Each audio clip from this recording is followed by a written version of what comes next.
Students, whatever homework is given to you, you have to submit it on the very next day between 8 am to 1 pm to the given WhatsApp number, and it is compulsory to submit your homework as your attendance will be marked on the basis of your submission. Part 2. The warm breezes of approaching summer had sent everyone, including the gardener, into the house.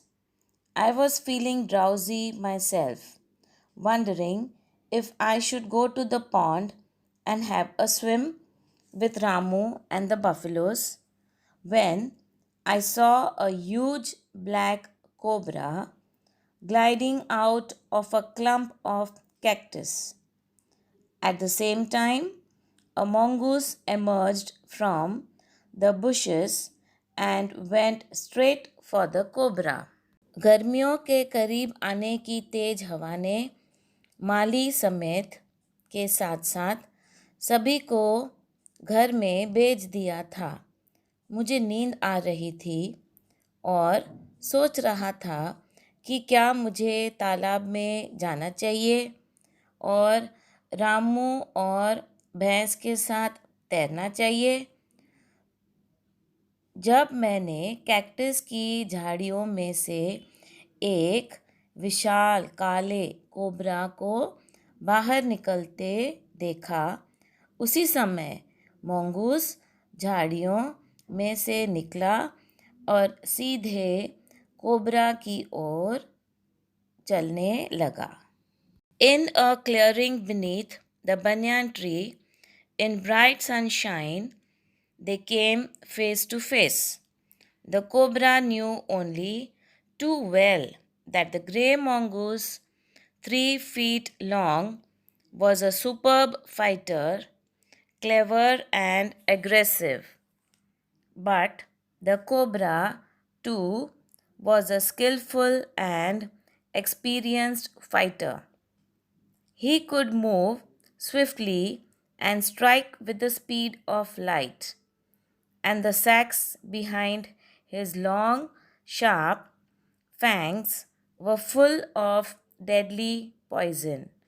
It was to be a battle of champions. यहाँ बरगद के पेड़ के नीचे तेज धूप में वे आमने सामने आ गए। कोबरा बहुत अच्छी तरह से जानता था कि ग्रे नेवला 3 फीट लंबे एक शानदार लड़ाकू, चतुर और आक्रामक था। लेकिन कोबरा भी एक कुशल और अनुभवी योद्धा था। वह तेजी से आगे बढ़ सकता था और प्रकाश की गति से आक्रमण मतलब अटैक कर सकता था, और उसके लंबे नुकीले बाग के पीछे की लंबी तेज दांत घातक जहर से भरी थी। यह चैंपियन की लड़ाई होती थी। Hissing defiance, his forked tongue darting in and out, the cobra raised 3 of his 6 feet off the ground and spread his broad, spectacled hood. The mongoose bushed his tail. The long hair on his spine stood up. टाल मटोल करते हुए उसकी कांटेदार जीभ को अंदर बाहर करते हुए कोबरा ज़मीन से 6 फुट ऊंचा ज़मीन पर खड़ा हो गया और उसने अपनी चौड़ी चौड़ी हुड को फैला दिया। नेवले ने अपनी पूंछ झाड़ी और उसके रीढ़ पर के लंबे बाल खड़े हो गए। Though the combatants were unaware of my presence in the tree, they were soon made aware of the arrival of 2 other spectators. One was a Maina and the other a jungle crow. They had seen these preparations for battle and had settled on the cactus to watch the outcome. Had they been content only to watch, all would have been well with both of them. The cobra stood on the defensive, swaying slowly from side to side, trying to mesmerize the mongoose into making a false move. But the mongoose knew the power of his opponent's glassy, unwinking eyes and refused to meet them. Instead, he fixed his gaze at a point just below the cobra's hood and opened the attack. Cobra defence में खड़ा था, धीरे धीरे side से दूसरी तरफ जा रहा था और गलत मूव बनाने के लिए नेवला को सहलाने की कोशिश कर रहा था। लेकिन नेवला को अपने ओपोनेंट की ग्लासी आँखें का पता चल गया, जो आँखों को खुली कर रहा था लेकिन उनसे मिलने से इनकार कर दिया। इसके बजाय उसने कोबरा के हुड फन के ठीक नीचे एक बिंदु पर अपनी टकटकी लगाई और हमले को खोल दिया। Moving forward quickly until he was just within the cobra's reach, the mongoose made a pretended move to one side. Immediately, the cobra struck. His great hood came down so swiftly that I thought nothing could save the mongoose.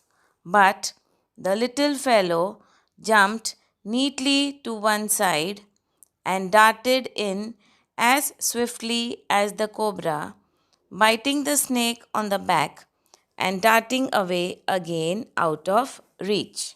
जल्दी से आगे बढ़ते हुए जब तक वह cobra की पहुंच के भीतर था, तब तक वह एक तरफ एक ढोंग कर गया। तुरंत ही कोबरा मारा गया।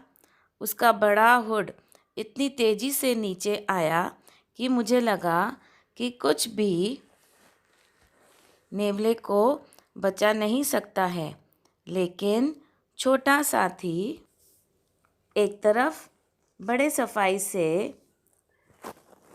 कूद गया और कोबरा के रूप में तेजी से पीठ पर सांप को काटते हुए फिर तेजी से उसकी पहुंच दूर हो गया। नेवला। At the same moment that the cobra struck, the crow and the myna hurled themselves at him, only to collide heavily in mid-air. Shrieking insults at each other, they returned to the cactus plant. A few drops of blood glistened on the cobra's back. जिस समय नाग और मैना ने सांप को मारा, उसी क्षण कौवे और मैना उसकी ओर झपट पड़े। एक दूसरे पर अपमान करने के बाद वे खुद उस पर केवल मध्य हवा में भारी टकराने के लिए एक दूसरे पर अपमान करने के बाद वे कैक्टस प्लांट में लौट आए। खून की कुछ बूंदें कोबरा की पीठ पर चमक गए।